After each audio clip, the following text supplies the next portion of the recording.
Eu nunca imaginei que, ao abrir aquele guarda-roupa, minha vida se transformaria num pesadelo do qual jamais acordaria da mesma forma. O que encontrei debaixo daquela cama me fez questionar tudo o que eu acreditava conhecer sobre minha própria família.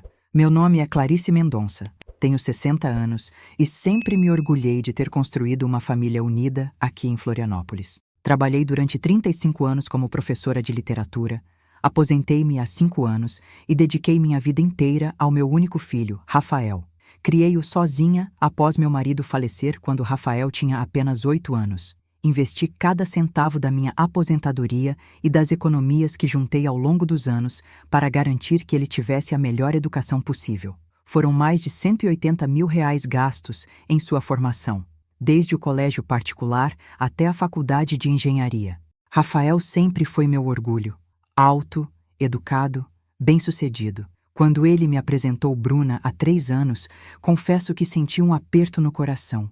Ela era bonita, simpática, mas havia algo em seus olhos que eu não conseguia decifrar. Mesmo assim, guardei minhas impressões para mim mesma. Afinal, meu filho parecia feliz, e isso era tudo o que importava. O casamento aconteceu há apenas 1 mês, em setembro. Foi uma cerimônia linda na praia. Custei R$ 95 mil do evento, incluindo buffet, decoração e lua de mel em Cancún. Eu queria que meu filho tivesse o casamento dos sonhos. Vi-o ali, no altar, com aquele terno cinza chumbo impecável, e meu coração transbordou de alegria. Finalmente, Rafael estava construindo sua própria família. Eles voltaram da lua de mel radiantes, cheios de planos. Rafael me ligava todos os dias, contando sobre os projetos de reforma na casa nova, sobre como Bruna estava animada decorando cada cômodo. Até que, há 2 semanas, as ligações pararam abruptamente. No início, pensei que fossem apenas as atribulações do dia a dia. Mas quando completou 1 semana sem notícias, comecei a ficar preocupada. Liguei inúmeras vezes, mandei mensagens que ficavam sem resposta. Na 2ª semana, a angústia já havia se transformado em desespero. Foi quando decidi fazer uma visita surpresa. No dia 20 de outubro, uma segunda-feira nublada, peguei meu carro e dirigi até a casa deles, em Jurerê. Meu coração batia acelerado. Talvez estivesse exagerando, mas uma mãe sente quando algo está errado. Toquei a campainha várias vezes. Nada. Usei a chave reserva que Rafael me havia dado para emergências. A casa estava silenciosa, quase fantasmagórica. Rafael? Bruna? Minha voz ecoou pelos cômodos vazios. Caminhei pela sala impecavelmente decorada. Tudo parecia normal, até perfeito demais. Subi as escadas com as pernas tremendo. A porta do quarto principal estava entreaberta. Empurrei-a devagar. A cama estava feita, os travesseiros perfeitamente alinhados. Mas foi quando me aproximei do guarda-roupa que meu mundo começou a desabar. Abri as portas de madeira e meus olhos imediatamente focaram no terno cinza chumbo pendurado, o mesmo terno do casamento. Minhas mãos tremeram ao tocar o tecido. Estava manchado. Manchas escuras, marrons, inconfundíveis. Sangue. Muito sangue. O terno inteiro estava arruinado por aquelas manchas sinistras que se espalhavam pela manga, pelo peito, pela calça. Meu Deus, Rafael! Sussurrei, sentindo minhas pernas fraquejarem. Foi então que ouvi um som abafado. Vinha de debaixo da cama. Meu sangue gelou nas veias. Com movimentos lentos, me ajoelhei no chão frio e levantei a saia da colcha. O grito que saiu da minha garganta ecoou por toda a casa. Se você quer descobrir o que eu encontrei debaixo daquela cama e como essa descoberta aterrorizante mudou completamente tudo o que eu pensava saber sobre minha família, por favor, deixe seu like neste vídeo e se inscreva no canal. Sua curtida me ajuda muito a continuar trazendo essas histórias. E me conta nos comentários, de onde você está me assistindo e que horas são aí? Adoro saber que tenho pessoas do Brasil inteiro acompanhando. Vamos continuar? Debaixo da cama, enrolado em lençóis ensanguentados, estava um corpo, mas não era Rafael. Era uma mulher que eu nunca havia visto antes. Seus olhos sem vida me encaravam, a boca entreaberta num grito silencioso que nunca seria ouvido.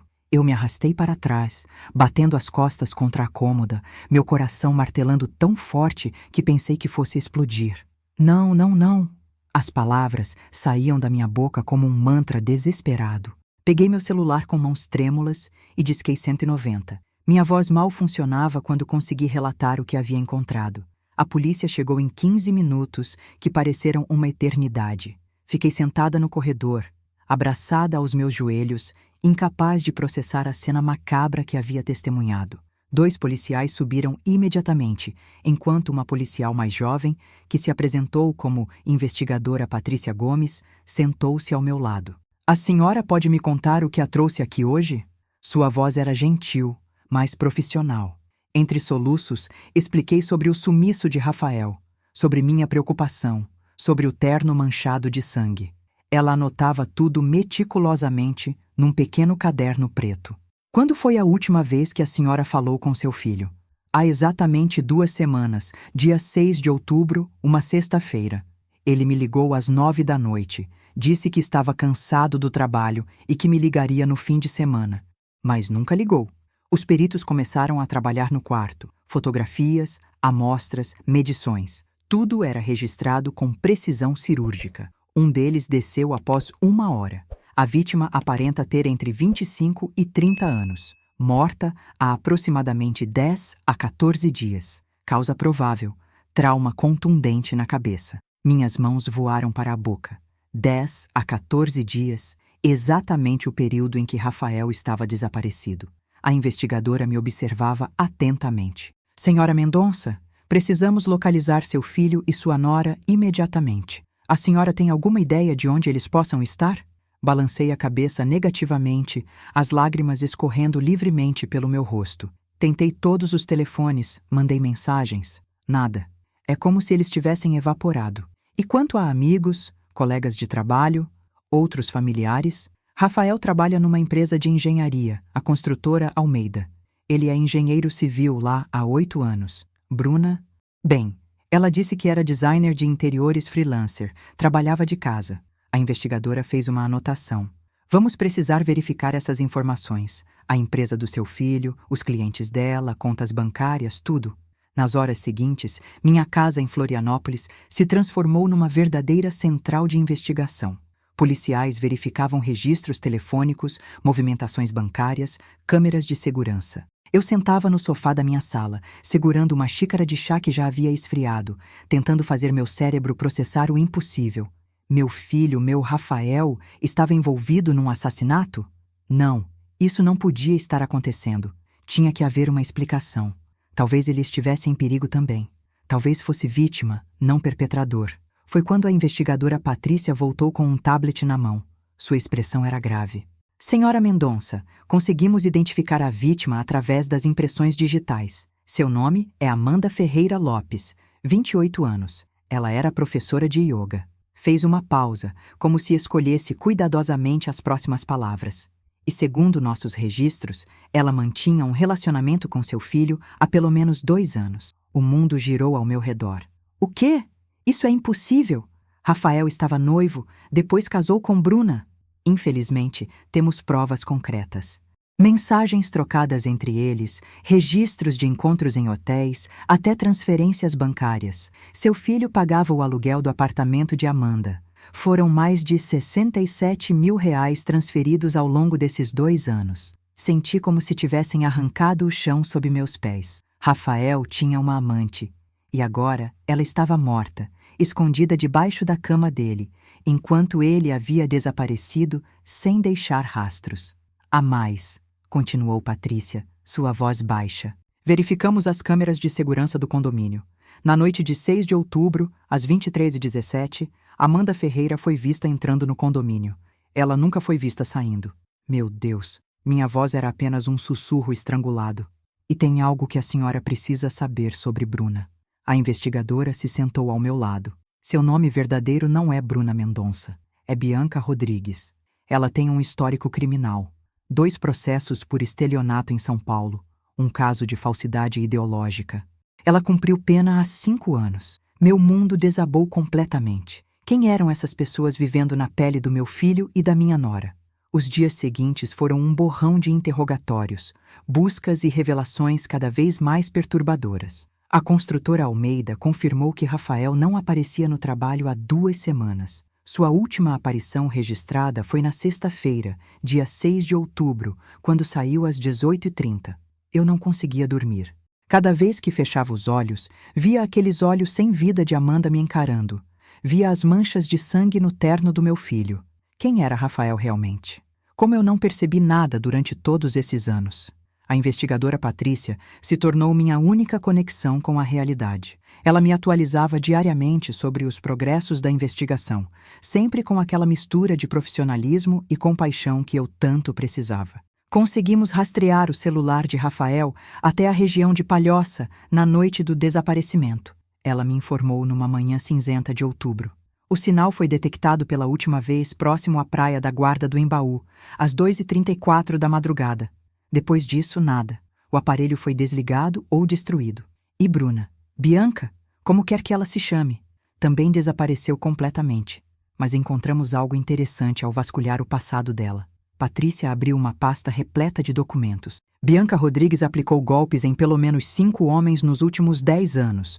Todos eles eram bem-sucedidos financeiramente, todos se casaram com ela e todos perderam quantias significativas de dinheiro antes dela desaparecer. Meu estômago revirou. Quanto dinheiro? Ao todo, estimamos que ela tenha roubado cerca de 1,2 milhão de reais de suas vítimas anteriores. Ela é extremamente inteligente, meticulosa, cria identidades falsas, documentos convincentes, histórias elaboradas. E aparentemente, desta vez Rafael era o alvo. Mas o corpo de Amanda, minha voz falhou. Se Bruna ou Bianca estava aplicando um golpe em Rafael, por que Amanda estava morta na casa deles? Essa é a questão que estamos tentando responder. Patrícia suspirou profundamente. Temos algumas teorias. Talvez Amanda tenha descoberto sobre o golpe e confrontado Bianca. Talvez Rafael tenha descoberto sobre a amante e as coisas tenham saído do controle. Ou talvez... Talvez o quê? Talvez seu filho e Bianca tenham trabalhado juntos para se livrar de Amanda. Aquelas palavras foram como um soco no estômago. Não, Rafael jamais faria isso.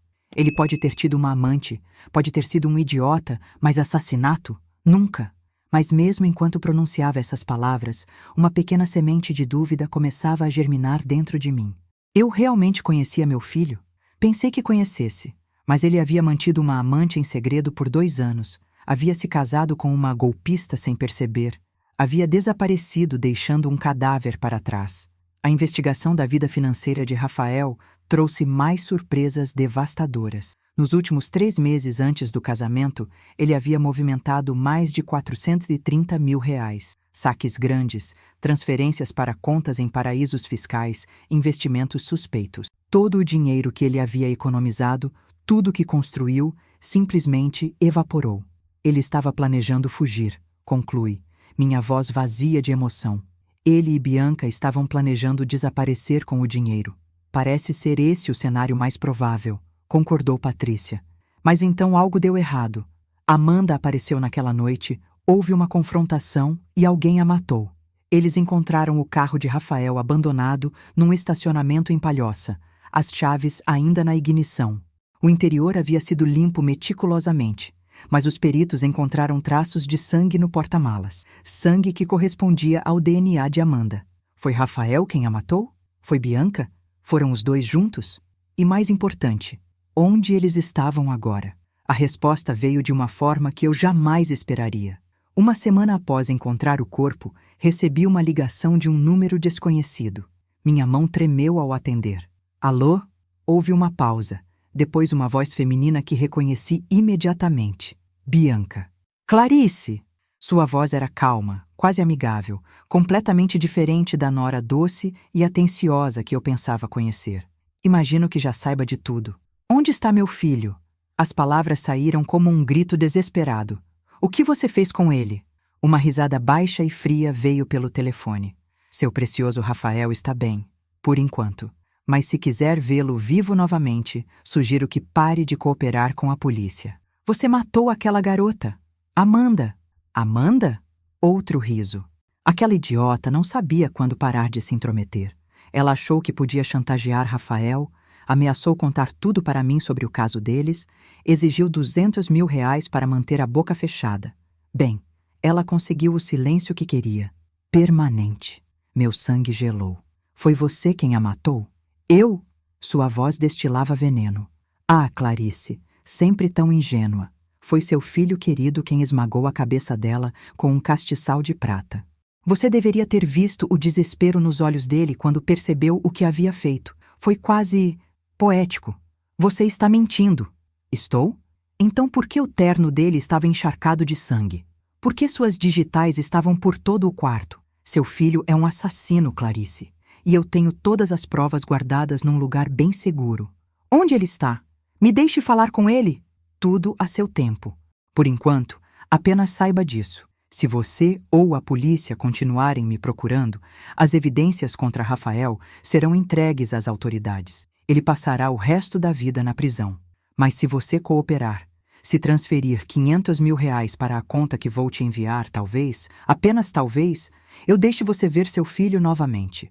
Eu não tenho esse dinheiro. Então é melhor arranjar. Você tem 48 horas. A ligação foi encerrada. Fiquei paralisada, o telefone ainda colado na orelha, mesmo após a ligação ter caído. R$500 mil. Onde eu conseguiria esse dinheiro? Minha aposentadoria era modesta. Minhas economias haviam sido gastas no casamento de Rafael. Eu tinha cerca de R$85 mil em investimentos. Minha casa valia talvez R$420 mil. Mas vender levaria meses. Liguei imediatamente para a investigadora Patrícia e contei sobre a ligação.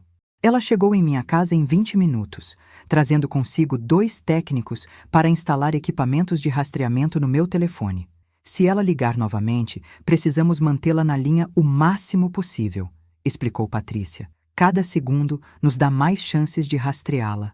Ela disse que Rafael matou Amanda. Minha voz estava quebrada, quase irreconhecível. Ela disse que tem provas. Clarice, Bianca é uma criminosa experiente. Ela está tentando manipulá-la, fazê-la tomar decisões irracionais. Não podemos confiar em nada que ela diga. Mas e se for verdade? E se meu filho realmente... Não consegui terminar a frase. A possibilidade era horrível demais para ser verbalizada. Nos dias seguintes, minha casa se transformou numa base de operações. A polícia monitorava cada ligação, cada mensagem. Vizinhos começaram a sussurrar, alguns com pena, outros com mórbida curiosidade. A senhora aposentada, tranquila, que eles conheciam agora, era o centro de um drama criminal que estava ganhando as manchetes locais. Mãe de engenheiro envolvida em caso de homicídio, gritavam os jornais. Corpo encontrado em casa de recém-casados. Cada título era uma punhalada no meu coração. No segundo dia, após a ligação de Bianca, uma carta chegou pelo correio. Não tinha remetente, apenas meu endereço escrito com letra caprichosa. Dentro havia uma foto. Meu coração quase parou. Era Rafael. Ele estava amarrado a uma cadeira, amordaçado, seus olhos carregados de terror e exaustão. Havia um hematoma roxo no lado esquerdo do rosto. Junto à foto, um bilhete curto. 24 horas restantes. A conta está no verso. Com mãos trêmulas, virei o papel. Lá estava. Um número de conta bancária em nome de uma empresa offshore nas Ilhas Cayman. R$500 mil. O preço da vida do meu filho. Patrícia examinou a foto cuidadosamente. Isso foi tirado recentemente, talvez hoje de manhã. Veja a luz entrando pela janela. O ângulo sugere que seja fim de manhã. E esse lugar, ela ampliou a imagem no computador. Há uma parede de tijolos aparentes ao fundo e o que parece ser equipamento industrial. Provavelmente um galpão ou armazém. Como vou conseguir esse dinheiro? Perguntei, desesperada. Mesmo vendendo tudo que tenho, não chegaria nem perto. Foi quando minha irmã, Helena, que havia vindo de Porto Alegre ao saber do ocorrido, fez uma sugestão que mudaria tudo. Clarice, e se fizermos uma vaquinha online? Explicar a situação, pedir ajuda? Isso seria expor ainda mais Rafael. Ele já está exposto. Isso está em todos os jornais. Mas se as pessoas souberem que ele está sequestrado, que você precisa de ajuda para salvá-lo, talvez. Não era uma solução ideal, mas eu estava desesperada. Com a ajuda de Helena, criamos uma página numa plataforma de crowdfunding. Contamos a história, o desaparecimento de Rafael, o corpo encontrado, a ligação extorsiva. Em poucas horas, a campanha se tornou viral. As doações começaram a chegar. R$50 aqui, 100 ali. Alguns doavam mais. 1.000, 2.000. Pessoas que nunca me conheceram, comovidas pela história, querendo ajudar. Em 12 horas, havíamos arrecadado R$142 mil. Em 20 horas, 320 mil. Mas o prazo estava acabando. Às 18 horas do segundo dia, com 447 mil reais arrecadados, meu telefone tocou novamente. Era Bianca. Vejo que conseguiu mobilizar as massas, disse ela, sua voz carregada de sarcasmo. Muito tocante, mas ainda faltam 53 mil reais. Por favor, supliquei, abandonando qualquer vestígio de orgulho. É tudo que consegui reunir. Deixe meu filho ir. Você já tem dinheiro suficiente. Suficiente? Querida Clarice, você não entende como isso funciona. Eu não estou fazendo isso apenas pelo dinheiro. Estou fazendo isso porque posso. Porque vocês, com sua família perfeita e sua vida estável, merecem sentir o que é perder tudo. Havia algo em sua voz, uma amargura profunda que ia além da simples ganância. O que Rafael fez com você? Por que está fazendo isso? Uma pausa longa. Quando ela falou novamente, sua voz estava diferente, carregada de uma emoção crua. Rafael não fez nada, mas seu marido fez, há muito tempo atrás. Meu coração acelerou. Meu marido? Ele morreu há quase 30 anos. Seu marido, o respeitável Carlos Mendonça, o advogado querido da comunidade. Ela cuspiu as palavras com ódio. Ele destruiu minha família. Meu pai confiou nele, deu a ele 800 mil reais para investir num negócio e seu marido sumiu com todo o dinheiro. Meu pai se suicidou 6 meses depois. Minha mãe nunca se recuperou. Morreu de desgosto 2 anos mais tarde. Eu tinha 8 anos, Clarice. 8 anos quando perdi tudo por causa da sua família. O mundo girou. Carlos havia roubado dinheiro? Isso era impossível. Meu marido era honesto, íntegro. Mas e se não fosse? E se toda a nossa vida confortável, a educação de Rafael, tudo o que construímos, tivesse sido baseado no sofrimento de outros? Então isso é vingança, sussurrei. Você destruiu meu filho por causa do que meu marido fez? Olho por olho, Clarice. Seu marido tomou meu pai. Agora eu tomo seu filho. A não ser... Ela fez uma pausa dramática. A não ser que você faça exatamente o que eu digo. As instruções de Bianca eram precisas e aterrorizantes. Eu deveria ir sozinha até um galpão abandonado na região industrial de São José, levando todo o dinheiro em espécie. Nada de polícia, nada de rastreadores, nada de truques. Se ela suspeitasse de qualquer coisa, Rafael morreria. Como eu sei que vai libertá-lo depois? Perguntei, tentando manter a voz firme. Não sabe, mas essa é sua única chance. A investigadora Patrícia estava categoricamente contra o plano. É uma armadilha. Ela pode matar vocês dois e ficar com o dinheiro. Não podemos permitir que vá sozinha. E se não for? E se essa for realmente a única chance de salvar meu filho? Passamos horas debatendo. Finalmente, chegamos a um compromisso. Eu iria ao encontro, mas usaria um microfone oculto minúsculo. Uma equipe policial ficaria a 3 quarteirões de distância, pronta para intervir ao meu sinal. Uma palavra, Rafael, e entramos, instruiu Patrícia. Mas apenas se você sentir que está em perigo imediato. Se entrarmos cedo demais e ela perceber, pode matar seu filho antes que possamos impedi-la. Nas últimas horas antes do encontro, conseguimos arrecadar os 53 mil reais restantes através de um doador anônimo generoso. Saquei todo o dinheiro em notas de 100 reais. Eram 5 pacotes grossos que mal cabiam na mochila que Bianca havia especificado. Às 23 horas do dia marcado, dirigi meu carro antigo até a zona industrial. As ruas estavam desertas, iluminadas apenas por postes intermitentes que criavam sombras sinistras. O GPS me guiou até um galpão cinzento e decadente, com janelas quebradas e paredes cobertas de grafite. Estacionei onde fora instruída e saí do carro, as pernas bambas. A mochila pesava nos meus ombros como o peso de todos os meus erros e esperanças. Entre! Veio uma voz pelo interfone enferrujado ao lado da porta. A voz de Bianca. Empurrei a porta de metal. Ela abriu com um rangido alto que ecoou pelo espaço vazio. O interior do galpão era enorme e escuro, iluminado apenas por algumas lâmpadas fracas penduradas no teto altíssimo. Havia máquinas antigas e enferrujadas espalhadas pelo chão, criando um labirinto de sombras. Chegou sozinha? A voz de Bianca ecoou das sombras. Muito bem.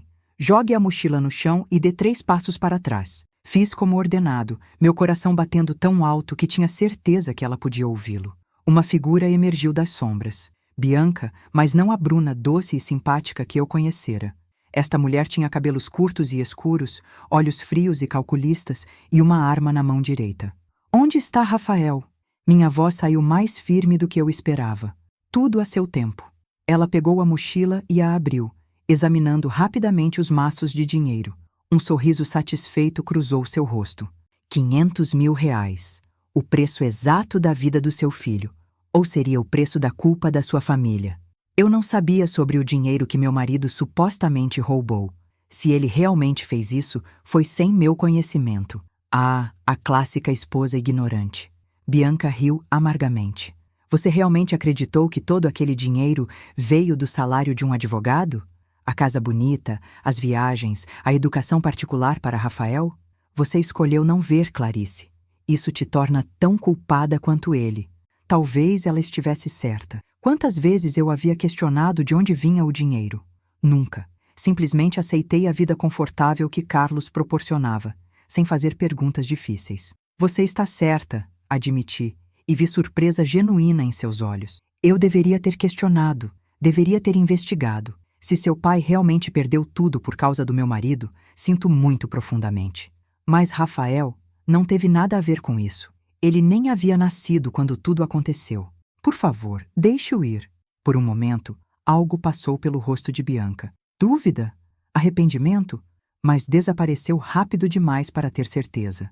Seu filho não é inocente, ela disse, mas sua voz havia perdido um pouco daquela dureza anterior. Ele manteve uma amante por 2 anos, mentiu para ela, prometeu deixar a esposa. Quando Amanda ameaçou expor tudo, ele... Bem, você viu o resultado. Ele realmente a matou? Precisava ouvir a verdade. Bianca hesitou. Sim e não. Amanda veio confrontá-lo naquela noite. Ela estava histérica, gritando, ameaçando. Rafael tentou acalmá-la, mas ela o atacou. Houve uma luta. Ela pegou um castiçal, ele tentou desarmá-la e então ela fez uma pausa. Então ela escorregou. Bateu a cabeça na quina da cômoda. Foi um acidente, Clarice. Seu filho entrou em pânico, me chamou e eu... Bem, eu vi uma oportunidade. Uma oportunidade? Você usou um acidente para extorquir dinheiro? Eu ajudei a esconder o corpo, criei uma história, dei a ele uma chance de escapar. E sim, cobrei por isso, como sua família cobrou da minha há tantos anos atrás. Onde ele está agora? Repeti mais urgente. Bianca apontou para uma porta nos fundos do galpão. Lá atrás. Amarrado, mas vivo. Pegue seu filho e vão embora. Nunca mais quero ver nenhum de vocês. Corri para a porta, empurrando-a com força. E lá estava ele. Rafael, amarrado a uma cadeira, com fita adesiva na boca, mas vivo. Seus olhos se arregalaram ao me ver. Enquanto trabalhava nos nós, ouvi o som de uma porta sendo trancada. Virei-me rapidamente. Bianca havia saído pelo outro lado do galpão, levando a mochila com o dinheiro. Estávamos trancados. Finalmente consegui libertar Rafael. Ele me abraçou com força, soluçando como não fazia desde criança. Mãe, eu sinto muito. Por tudo. Eu nunca quis que Amanda morresse. Foi um acidente, eu juro. Eu sei, filho, eu sei. Foi quando ouvi o som de sirenes ao longe, ficando cada vez mais próximo. A polícia estava vindo, mas teríamos que explicar tudo, enfrentar as consequências. E Bianca? Ela havia desaparecido na noite, levando não apenas o dinheiro, mas também as provas que poderiam incriminar ou absolver meu filho. A equipe policial invadiu o galpão minutos depois, armas em punho, gritos de "polícia" ecoando pelo espaço vazio.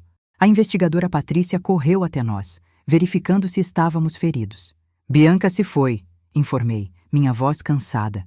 Ela levou o dinheiro e fugiu pela saída dos fundos. Uma equipe foi enviada imediatamente para tentar rastreá-la, mas eu já sabia que seria inútil.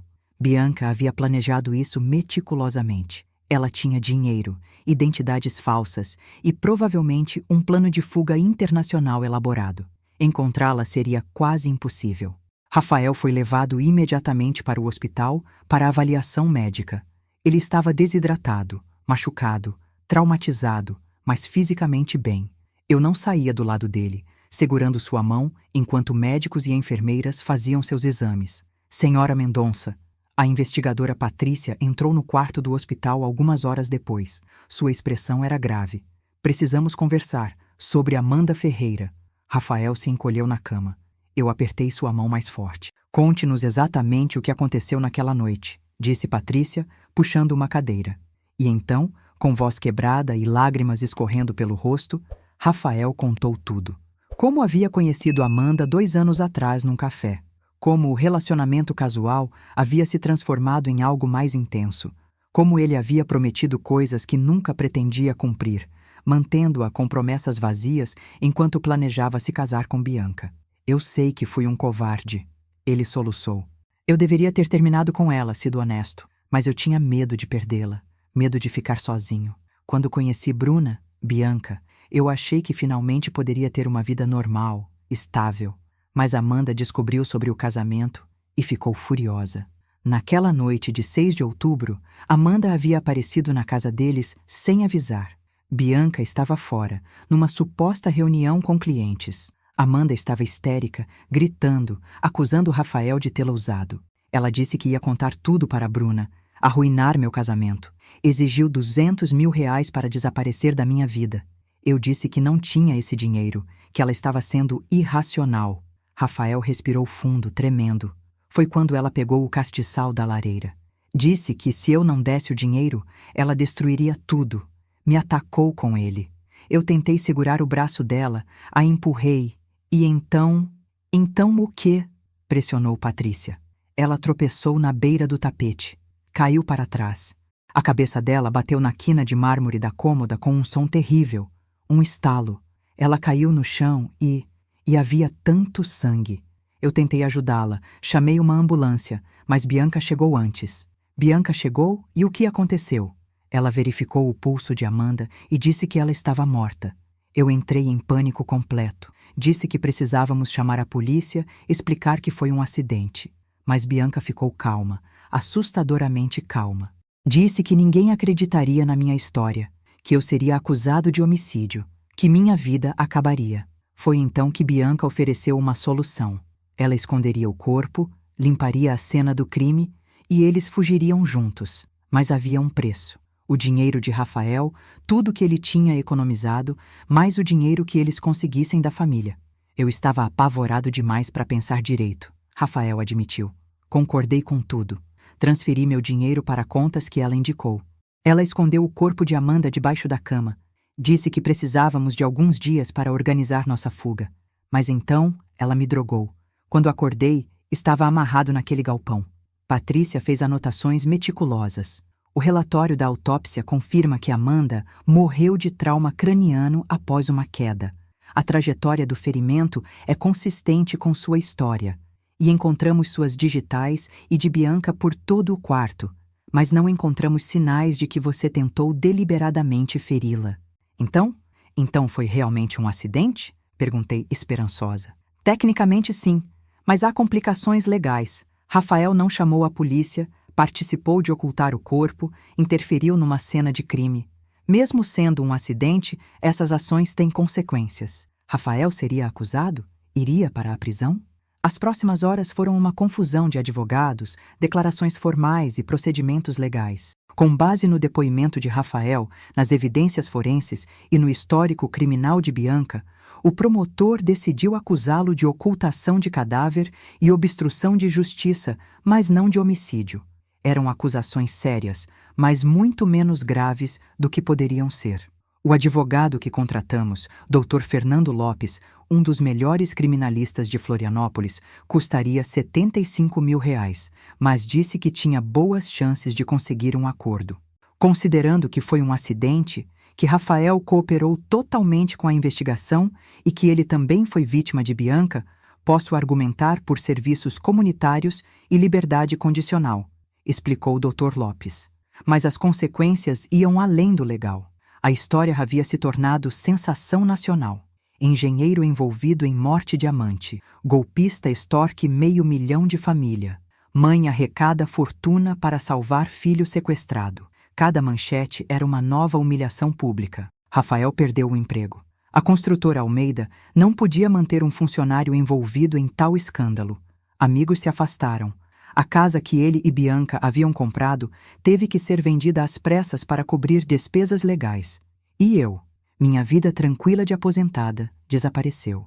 Vizinhos sussurravam, alguns com pena, outros com julgamento. Mas a pior parte era olhar para meu filho e ver não o menino brilhante que eu havia criado, mas um homem quebrado pelo peso de suas escolhas. Passamos os meses seguintes em uma rotina exaustiva de audiências, sessões com psicólogos, Rafael desenvolverá PTSD severo e tentativas de reconstruir alguma normalidade.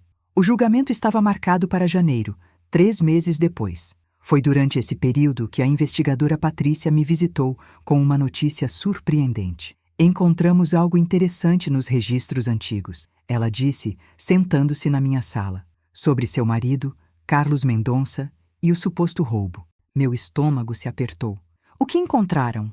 A história de Bianca sobre seu pai era verdade. Em 1989, um homem chamado Roberto Rodrigues realmente investiu R$800 mil num negócio com Carlos. O dinheiro desapareceu, Roberto se suicidou, mas ela fez uma pausa dramática. Há mais na história.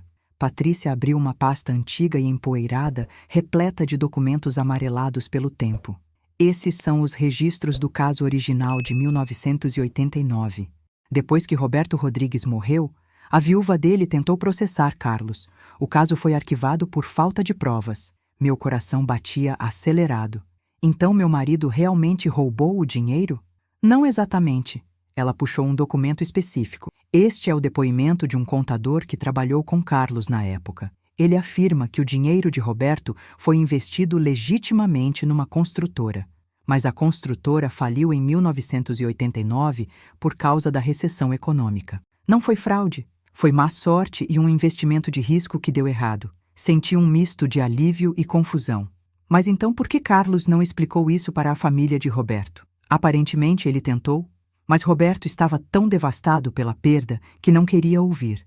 Ele acreditava que havia sido enganado. E quando se suicidou, a família naturalmente culpou Carlos. Então Bianca passou a vida inteira acreditando numa mentira? Não foi exatamente uma mentira. O dinheiro realmente se perdeu e seu pai realmente morreu.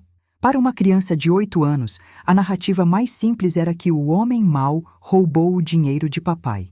Essa crença se cristalizou ao longo dos anos, transformando-se em sede de vingança. Era uma tragédia em camadas. Carlos não era o vilão que Bianca imaginava, mas Roberto também não era simplesmente um homem que fez um mau investimento.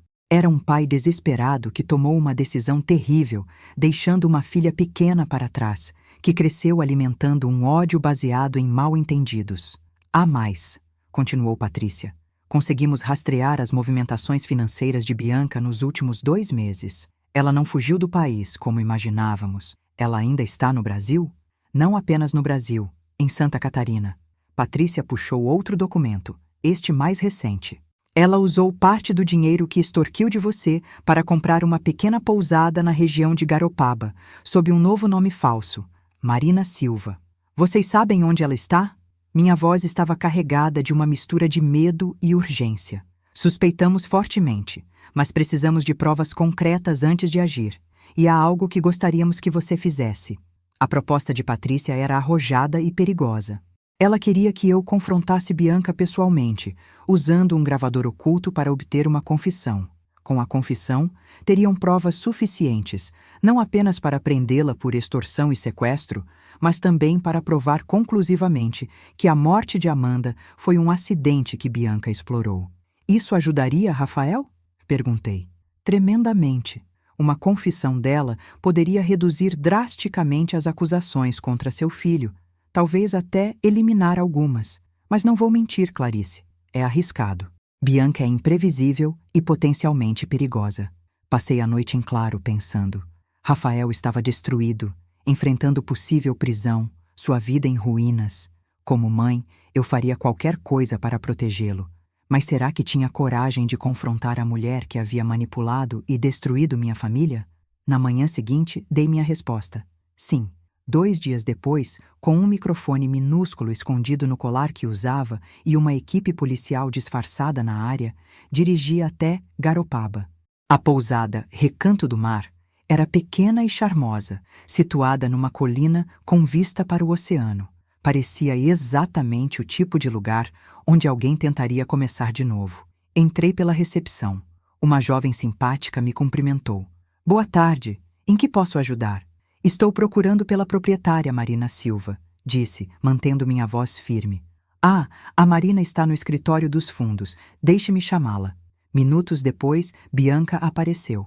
Ela havia mudado novamente, agora loira, com óculos delicados, vestida de forma simples e casual. Quando me viu, seu rosto empalideceu visivelmente, mas rapidamente se recompôs. Clarice, sua voz era cuidadosamente neutra. Não esperava vê-la aqui. Precisamos conversar, a sós. Ela hesitou, então assentiu. No meu escritório. O escritório era pequeno e organizado, com vista para o jardim. Bianca fechou a porta e se virou para mim, os braços cruzados defensivamente. Como me encontrou? A polícia tem seus recursos, mas não vim com eles, vim sozinha. Por quê? Porque preciso entender. Você destruiu minha família, Bianca. Manipulou meu filho, extorquiu R500.000 e tudo baseado numa vingança por algo que nunca realmente aconteceu da forma como você acreditava. Ela franziu a testa. Do que está falando? Seu pai, Roberto Rodrigues. O dinheiro que ele investiu com meu marido não foi roubado, foi um investimento legítimo que falhou. Meu marido não era um ladrão. Era um homem tentando fazer negócios honestos durante uma recessão econômica. Por um momento, Bianca pareceu genuinamente abalada. Você está mentindo. Tenho os documentos, registros oficiais de 1989. A construtora faliu, levando o investimento de seu pai junto. Foi uma tragédia, sim, mas não foi um crime. Ela se sentou pesadamente numa cadeira, como se as pernas não a sustentassem mais. Minha mãe sempre disse... Ela sempre me contou que o advogado tinha roubado de nós. Sua mãe estava sofrendo, processando uma dor inimaginável. Ela precisava de alguém para culpar. E criou essa narrativa. Você cresceu acreditando nela. Lágrimas começaram a escorrer pelo rosto de Bianca. Eu passei 25 anos odiando sua família. Planejei isso por tanto tempo. Quando descobri que Rafael era filho de Carlos Mendonça, pensei que era o destino me dando uma chance de vingança. E você destruiu uma vida inocente por isso. Amanda morreu. Rafael está enfrentando acusações criminais. Eu perdi todas as minhas economias. Para quê? Eu não queria que Amanda morresse. A voz dela subiu, carregada de emoção. Aquela noite, foi tudo tão rápido. Ela estava histérica, atacou Rafael e então ela simplesmente caiu. Quando verifiquei seu pulso e percebi que estava morta, eu vi uma oportunidade. Eu sei que isso me torna um monstro. Você não é um monstro, disse suavemente, surpreendendo a mim mesma. Você é uma mulher quebrada por trauma e perda, que tomou decisões terríveis. Bianca soluçava agora abertamente. Depois que sequestrei Rafael, depois que peguei o dinheiro, eu pensei que finalmente me sentiria melhor, que a vingança me traria paz. Mas só me sinto vazia e culpada. Deus, tão culpada. Então ajude a consertar isso. Confesse o que fez. Testemunhe que a morte de Amanda foi um acidente. Ajude meu filho. Se eu confessar, vou para a prisão. Sim, provavelmente vai. Mas talvez finalmente encontre a paz que está procurando. E fará a coisa certa pela primeira vez em muito tempo. Bianca passou longos minutos em silêncio, encarando as próprias mãos. Quando finalmente falou, sua voz estava baixa e quebrada. Você tem razão. Eu preciso fazer isso. Ela olhou para mim com olhos vermelhos e inchados. Mas primeiro, você precisa saber de tudo, de toda a verdade. E então, ali naquele pequeno escritório com vista para o mar, Bianca contou toda a história. Como ela havia começado a aplicar golpes aos 18 anos, depois que sua mãe morreu, deixando-a sozinha e sem dinheiro.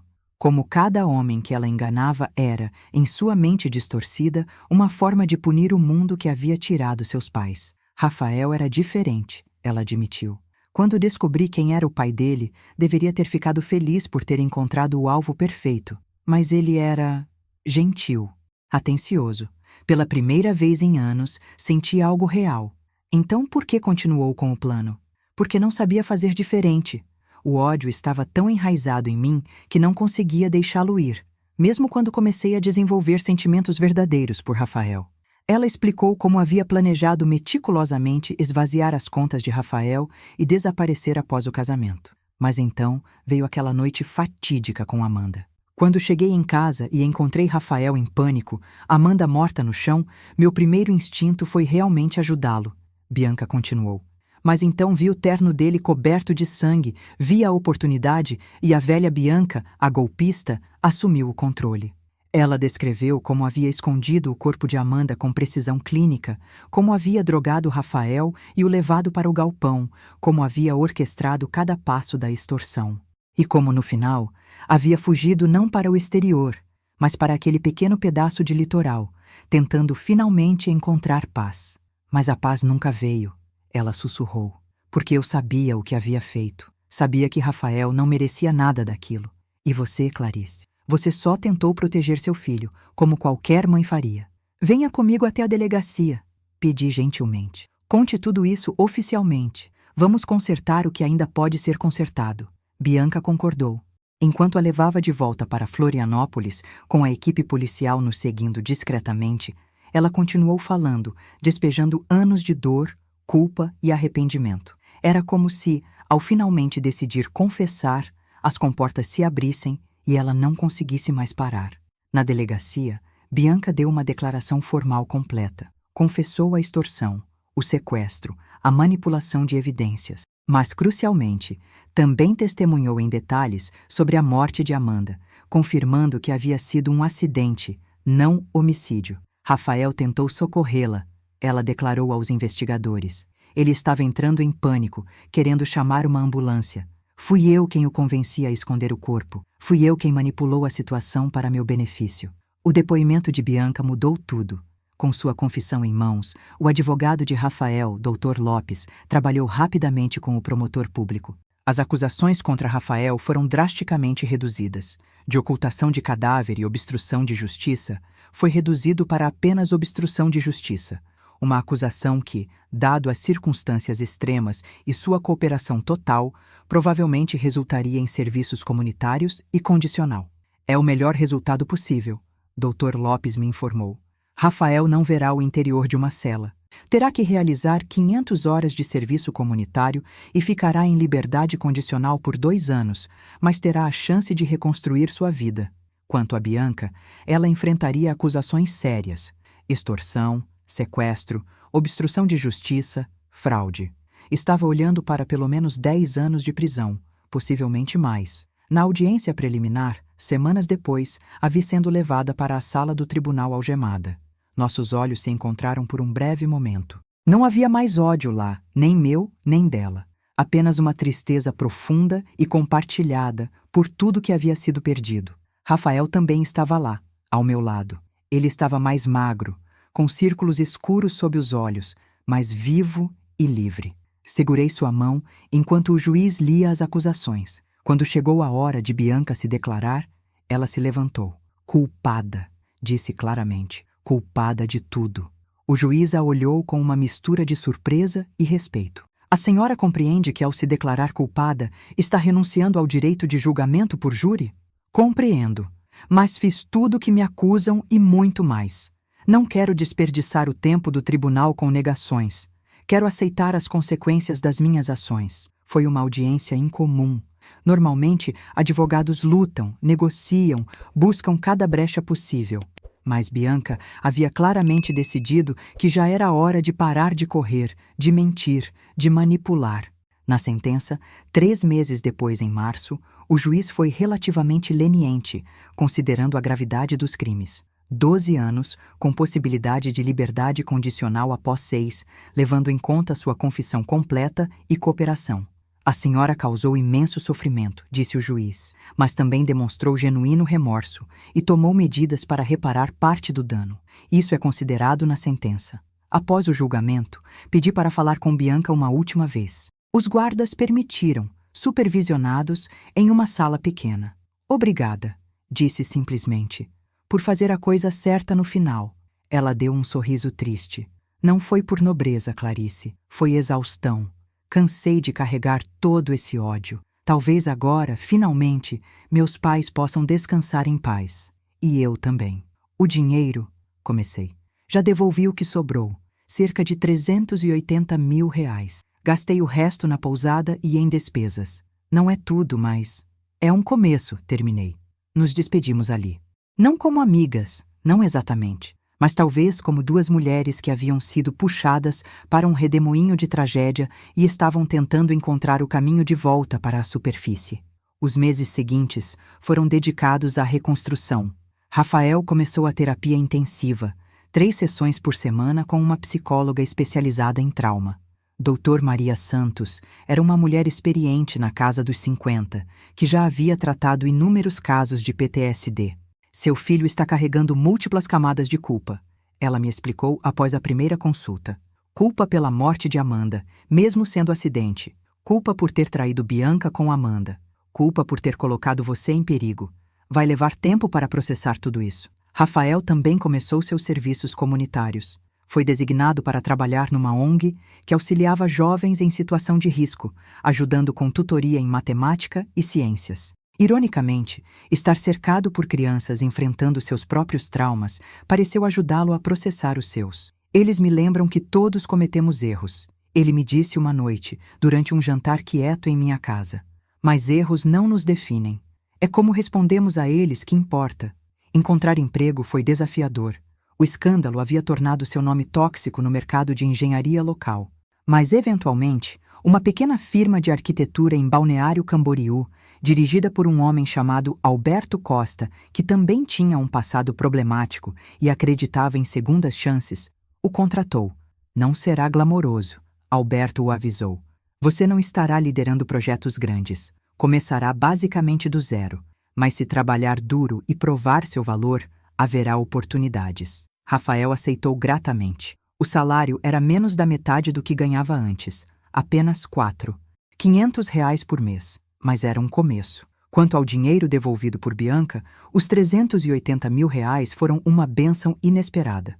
Depois de pagar todas as dívidas legais restantes, sobrou cerca de 190 mil.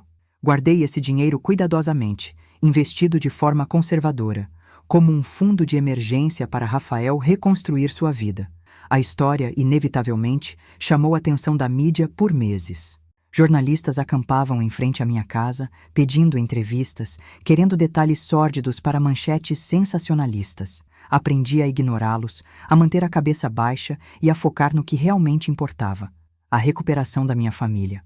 Curiosamente, a campanha de crowdfunding que havia salvado Rafael continuou gerando solidariedade. Pessoas de todo o Brasil enviavam mensagens de apoio, compartilhando suas próprias histórias de redenção e segundas chances. Uma mulher do Paraná escreveu: Meu filho também cometeu erros terríveis quando jovem. Pensei que o havia perdido para sempre. Mas hoje ele é um homem de bem, com família e propósito. Seu filho também pode se recuperar. Essas mensagens, guardadas numa caixa especial, tornaram-se uma fonte de força nos dias difíceis. 6 meses após o julgamento, recebi uma carta da prisão. Era de Bianca. Hesitei antes de abrir, não sabendo o que esperar. Querida Clarice, começava a carta em letra caprichada. Sei que não tenho direito de lhe escrever, muito menos de pedir qualquer coisa, mas estive pensando muito durante esses meses de reclusão. A terapia obrigatória aqui, embora inicialmente resistida, está me ajudando a entender as camadas de trauma e má decisão que construíram a pessoa que me tornei. Ela continuava descrevendo sua rotina na prisão, os livros que estava lendo, as aulas que começou a ministrar para outras detentas, alfabetização e matemática básica. Havia uma qualidade diferente em suas palavras agora, não a manipulação suave que eu havia conhecido, mas algo mais genuíno e vulnerável. Quero que saiba que penso em Amanda todos os dias. Ela não merecia morrer, e certamente não merecia ser usada como peça num jogo de vingança doentia. Tenho tentado entrar em contato com a família dela, mas compreensivelmente eles não querem falar comigo. A carta terminava com um pedido inesperado. Se algum dia achar apropriado, gostaria de falar com Rafael. Não para me desculpar. Desculpas seriam inadequadas para o que fiz, mas para que ele saiba que os sentimentos que desenvolvi por ele eram reais, mesmo em meio a toda a mentira. Talvez isso ajude em sua cura, saber que não foi tudo encenação. Mostrei a carta para Rafael. Ele a leu em silêncio, sem expressão. O que você acha? Perguntei cuidadosamente. Acho... Ele fez uma pausa longa. Acho que ela está tentando. E talvez em algum momento no futuro eu esteja pronto para responder. Mas não agora. Ainda é muito cedo. Respeitei sua decisão e escrevi de volta para Bianca, agradecendo pela carta, mas explicando que Rafael ainda precisava de tempo. Enquanto isso, a vida continuava sua marcha inexorável. As estações mudavam. Florianópolis transitava do verão escaldante para o outono ameno. As manchetes sobre nosso caso gradualmente desapareceram das capas dos jornais, substituídas por novos escândalos e tragédias.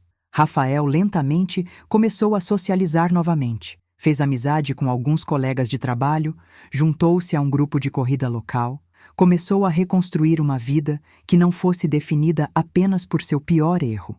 Um dia, ele chegou em casa visivelmente nervoso. Mãe, conheci alguém.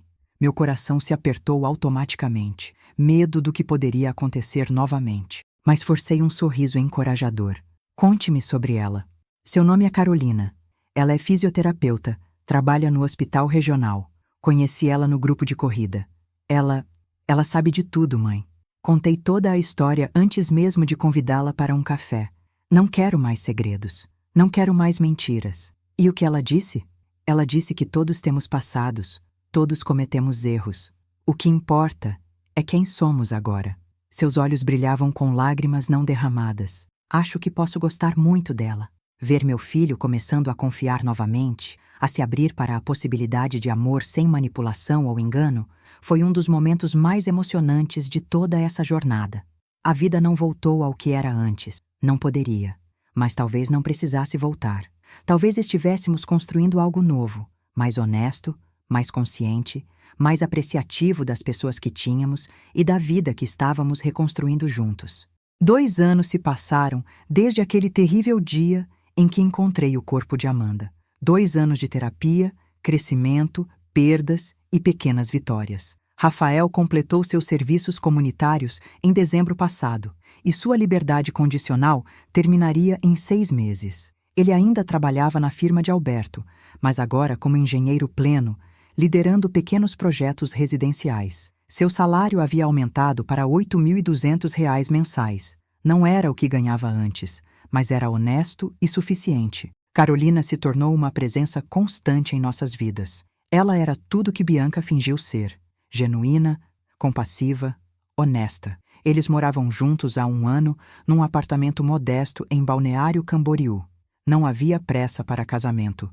Ambos haviam aprendido que algumas coisas precisam ser construídas lentamente, com fundações sólidas. Quanto a mim, minha vida também havia encontrado um novo ritmo.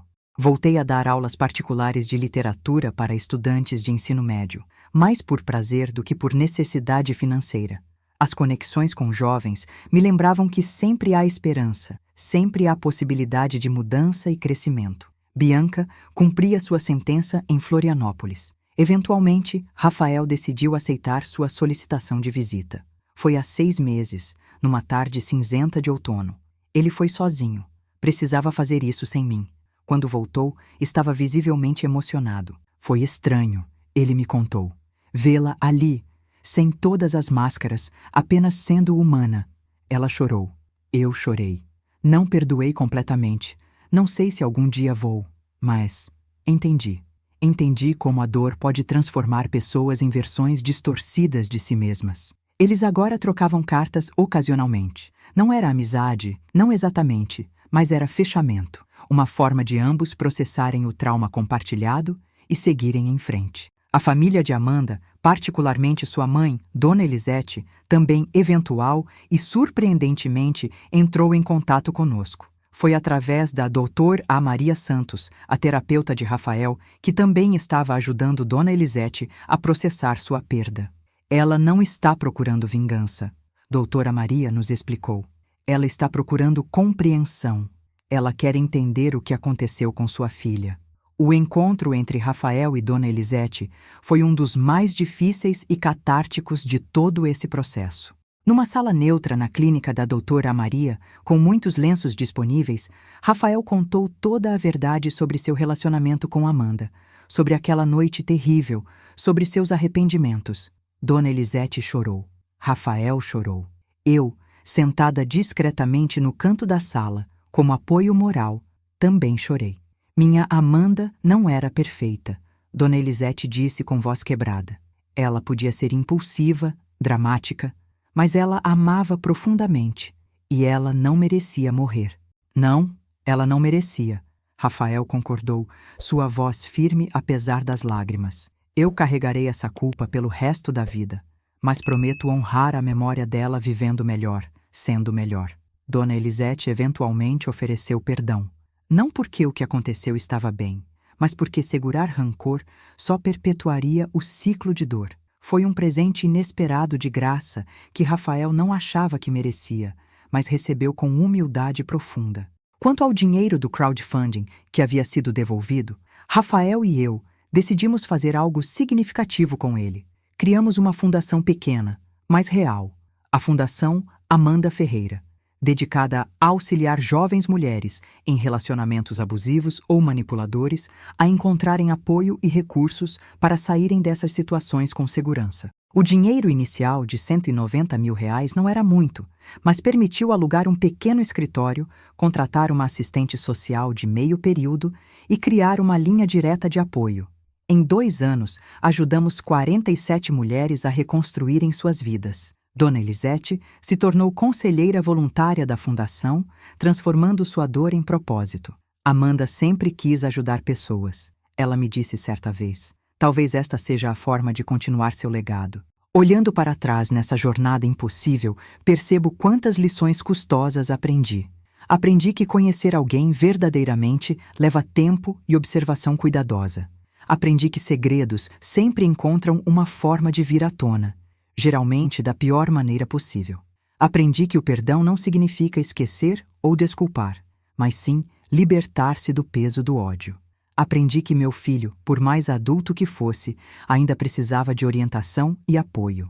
Que meu papel como mãe não terminou quando ele completou 18 anos ou se formou na faculdade. E aprendi que eu mesma havia falhado em fazer perguntas difíceis quando deveria. Sobre o dinheiro de Carlos, sobre as escolhas de Rafael, sobre os sinais de alerta que escolhi ignorar. Mas talvez a lição mais importante seja esta: não importa quão longe você caia, não importa quão escuros sejam os momentos, sempre existe um caminho de volta. Pode ser longo, doloroso e exigir mais coragem do que você acha que tem, mas existe. Rafael estava construindo uma nova vida. Bianca estava, de sua própria maneira tortuosa, buscando redenção. Eu estava aprendendo a soltar, a confiar, a viver, não no medo do próximo desastre, mas na esperança de dias melhores. Nesta manhã de domingo, enquanto o sol de outubro banha Florianópolis com luz dourada, preparo café em minha cozinha. Rafael e Carolina chegarão em breve para o almoço. Uma tradição que estabelecemos, nossa forma de manter a família unida e comunicativa. O telefone toca. É Helena, minha irmã, verificando como estamos. Você soa feliz, ela observa. Sabe, respondo, surpreendendo-me com a verdade das palavras. Acho que estou. Não da forma que esperava ser feliz, não da forma simples e descomplicada de antes, mas é uma felicidade mais profunda, construída sobre verdade e superação.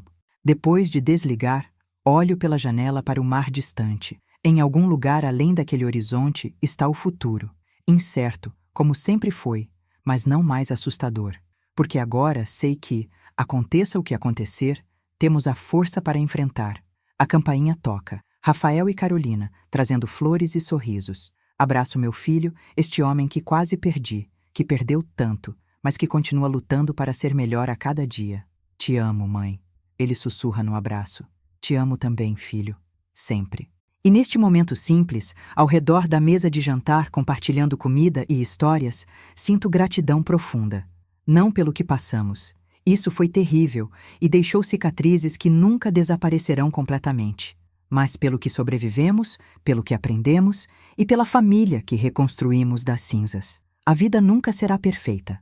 Haverá dias difíceis pela frente, memórias dolorosas que ressurgiram inesperadamente, momentos de dúvida e medo. Mas também haverá dias como este, simples, cheios de amor, prova viva de que redemption é possível, que famílias podem ser restauradas e que mesmo das trevas mais profundas, a luz pode emergir.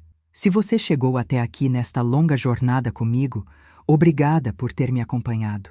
Sei que foi uma história difícil, cheia de momentos sombrios e decisões questionáveis. Mas também espero que tenha sido uma história de esperança, de como, mesmo quando tudo parece perdido, o amor familiar e a determinação podem abrir caminho para um novo começo. Se esta história tocou você de alguma forma, se você conhece alguém passando por situações difíceis, lembre-se, sempre há ajuda disponível, sempre há um caminho de volta. E nunca é tarde demais para buscar a verdade e trabalhar para reparar o que foi quebrado. De Florianópolis, com esperança renovada e gratidão pela vida que ainda temos pela frente, esta foi Clarice Mendonça, compartilhando minha história. Que ela sirva de lembrete de que, por mais escura que seja a noite, o amanhecer sempre chega.